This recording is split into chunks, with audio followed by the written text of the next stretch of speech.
पियुष कपूर कसे पियुष तटकरे हे पक्षाचे प्रमुख आहेत, तो त्यांचा अधिकार आहे.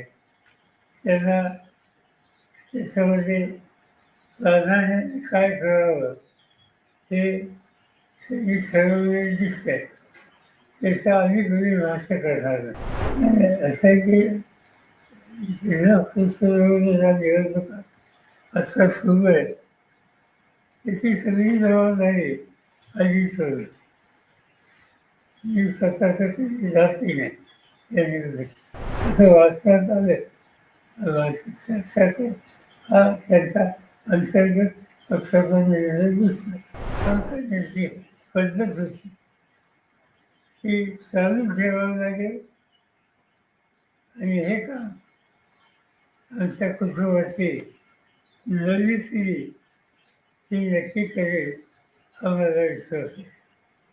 हे आम्हाला लोकांचं काही जबाबदारी असेल पण नव्या पिढीची जास्त आहे.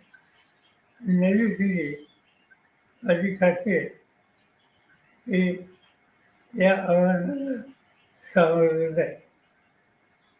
साहेब, तुम्ही जसं म्हणलात की या सगळ्या गोष्टी पुढे घेऊन जाऊन नव्या पिढीला काम करावं लागेल, पण आता जाऊन अजून 48 तास 72 तास सुद्धा उलटले नसले तरी सुद्धा त्यांच्या पदाबाबत किंवा त्यांच्या सगळ्या एकंदरीत धोरणाबाबत चर्चा होऊ लागल्या आहेत. मुंबईत बैठका होत आहेत. याकडे तुम्ही कसं बघताय की या सगळ्या गोष्टीला घाई होतीये का, किमान काही अवधी त्या गोष्टीला जाणं अपेक्षित आहे? सांगितल्या विषयाची आणि चर्चा ही चर्चा इथं झाली ही चर्चा मी वाचतोय ती वाचतोय ती मुंबईच आहे. पियुष कपूर कसे पियुष तटकरे हे पक्षाचे प्रमुख आहेत, तो त्यांचा अधिकार आहे. त्यांना त्याच्यामध्ये प्राधान्याने काय करावं हे त्यांनी ठरवलेले दिसतंय. त्याच्या आम्ही तुम्ही भाष्य करणार नाही.